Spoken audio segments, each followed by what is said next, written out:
Joseph James DeAngelo Jr., a former police officer in California who was arrested in 2018 and later convicted of multiple counts of murder and rape, known as the Golden State Killer. Joseph James DeAngelo Jr. is an American serial killer, burglar, and former police officer who committed at least 13 murders, 51 rapes, and 120 burglaries across California between 1974 and 1986. He's responsible for at least 3 separate crime sprees throughout the state, each of which spawned a different nickname in the press before it became evident that they were committed by the same person. In the San Joaquin Valley, DeAngelo was known as the Visalia Ransacker before moving to the Sacramento area, where he became known as the East Area Rapist and was linked by modus operandi to additional attacks in Stockton, Modesto, and Contra Costa County. DeAngelo committed serial murders in Santa Barbara, Ventura, and Orange counties, where he was known as the Night Stalker and later the original Night Stalker. He's believed to have taunted and threatened both victims and police in obscene phone calls and possibly written communications. During the decades-long investigation, several suspects were cleared through DNA evidence, alibis, or other investigative methods. In 2001, after DNA testing indicated that the East Area Rapist and the original Night Stalker were the same people, the combined acronym EARONS came into use. The case was a factor in the establishment of California's DNA database, which collects DNA from all accused and convicted felons in California, and has been called second only to Virginia's ineffectiveness in solving cold cases. To heighten awareness of the case, crime writer Michelle McNamara coined the name Golden State Killer in early 2013. Stay tuned to know the detailed story about the original Night Stalker. Joseph James DeAngelo Jr. was born on November 8th of 1945 in Bath, New York, to Kathleen Louise DeGrode and Joseph James DeAngelo Sr., a sergeant in the United States Army. He had 2 sisters, Connie and Rebecca, and a younger brother, John. A relative reported that when DeAngelo was a young child, he witnessed the rape of Connie by 2 airmen in a warehouse in West Germany, where the family was stationed at the time. Following DeAngelo's conviction, Rebecca claimed that he was abused by their father while he was growing up. Between 1959 and 1960, DeAngelo attended Mills Junior High School. Between 1959 and 1960, DeAngelo attended Mills Junior High School in Rancho Cordova, California. Beginning in 1961, he attended Folsom High School, from which he received a GED certificate in 1964. He played on the school's junior varsity baseball team. Prosecutors reported that DeAngelo committed burglaries and torture and killed animals during his teenage years. Joined the U.S. Navy in September of 1964 and served for 22 months during the Vietnam War as a damage control man on the cruiser USS Canberra and the destroyer tender USS Piedmont. Beginning in August of 1968, DeAngelo attended Sierra College in Rocklin, California. He graduated with an associate degree in police science with honors. In 1971, he earned his bachelor's degree from Sacramento University in criminal justice. DeAngelo later took postgraduate courses and further police training at the College of the Sequoias in Visalia, then completed a 32-week policy internship at the police department in Roseville. From May of 1973 to August of 1976, DeAngelo was a burglary unit police officer in Exeter, having relocated from Citrus Heights. He then served in Auburn from August of 1976 to July of 1979, when he was arrested for shoplifting a hammer and dog repellent. He was sentenced to 6 months of probation and fired that October. During the process of being fired, DeAngelo threatened to kill the chief of police and, allegedly, stalked the chief's house.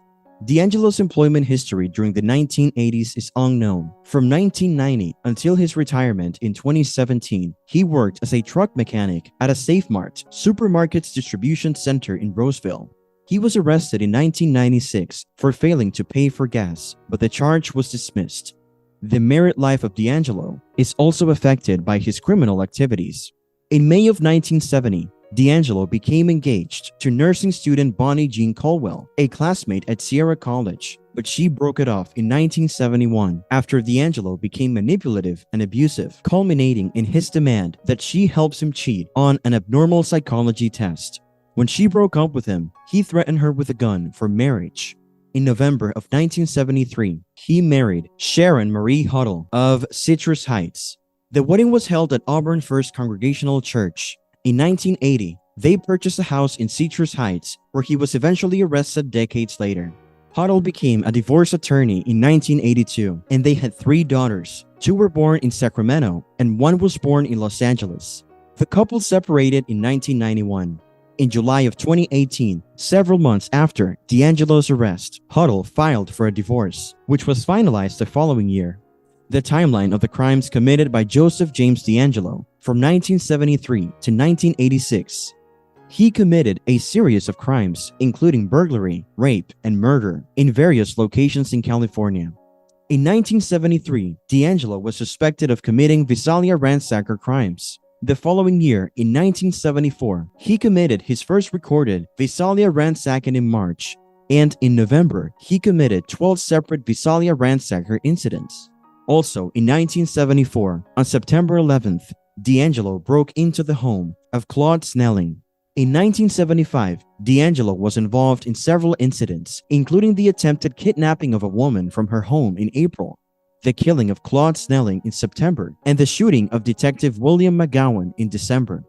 DeAngelo also committed several rape and burglary crimes in Carmichael, Citrus Heights, and Rancho Cordova after moving to Sacramento. In 1976, DeAngelo committed the first known attack of the East Area Rapist on June 18th of 1976 in Rancho Cordova. The following year, in 1977, DeAngelo raped and murdered Brian and Katie Maggiore in Rancho Cordova in February, and in August, he raped Janelle Cruz in Irvine. The East Area Rapist committed several attacks in the Sacramento area throughout 1977, including in Carmichael, Citrus Heights, and Orangevale. In December of that year, someone claiming to be the East Area Rapist sent a poem, Excitement's Crave, to various media outlets. He also made several phone calls to law enforcement and a previous victim during the Christmas season. In 1978, DeAngelo raped a couple in Davis in February and committed several other attacks in the Sacramento area throughout the year. A young Sacramento couple, Brian and Katie Maggiore, were also murdered in the Rancho Cordova area in February, and investigators suspected that DeAngelo was responsible. In 2020, DeAngelo entered a plea of guilty to these murders. In 1979, DeAngelo committed his last known crime, a rape in Irvine in November. He also committed several attacks in the Sacramento area throughout the year, including in Carmichael, Modesto, and Walnut Creek. On October 1st, an intruder broke into a Goleta couple's home and tied them up, but they managed to escape. The intruder was later linked to the Offerman Manning murders by shoe prints and twine used to bind the victims. On December 30th of 1979, Robert Offerman and Deborah Alexandra Manning were found shot to death in Goleta.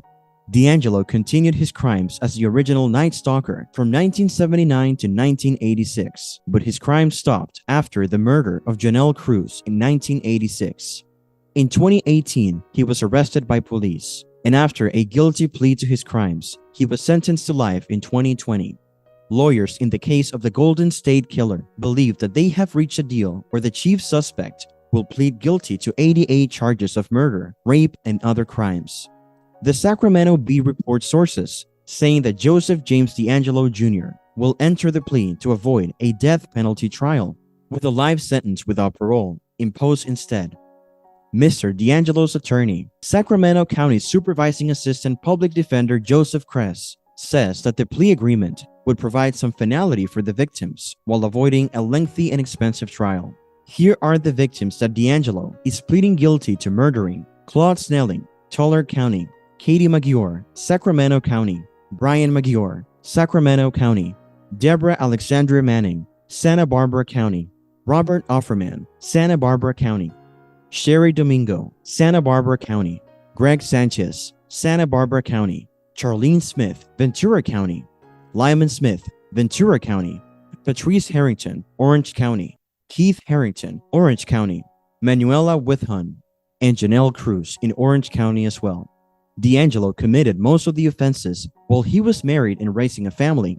Neither his wife nor his children ever suspected that he was committing serious crimes. His eldest daughter thought that he was a perfect father, while his wife believed his reasons for being away from home. DeAngelo's brother-in-law claimed that DeAngelo would casually bring up the East Area rapist in conversation around the time of the original crimes.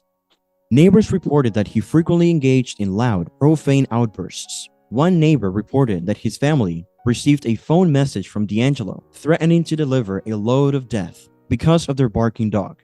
Just before receiving multiple consecutive life sentences, Joseph James DeAngelo broke his silence to tell a hushed courtroom filled with victims and their family members that he was truly sorry for the crimes.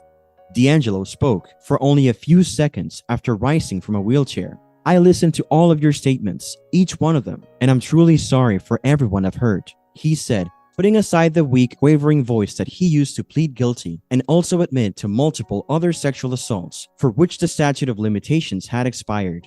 Prosecutors and victims said that it was more evidence of a manipulative and vicious criminal who fooled investigators and his own family until he finally admitted victimizing at least 87 people at 53 separate crime scenes spanning 11 California counties.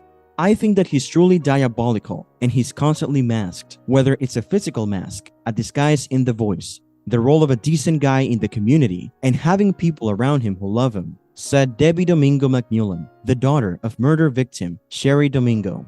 100% Jekyll and Hyde, added Jane Carson Sandler, one of DeAngelo's first rape victims. "It's like he was living two completely different lives. He probably, somehow, in his mind, didn't feel that he was committing these crimes. It was someone else, almost compartmentalized." In November of 2020, DeAngelo was transferred to the North Kern State Prison. As of February of 2021, DeAngelo is incarcerated in protective custody at California State Prison, Corcoran. Thanks for tuning in to today's video. If you enjoyed what you saw, don't forget to hit that like button and subscribe to our channel for more content like this. And if you have any suggestions or feedback, please let us know in the comments section below. We love hearing from our viewers and are always looking for ways to improve our content. Thank you again for watching, and we will see you in the next video.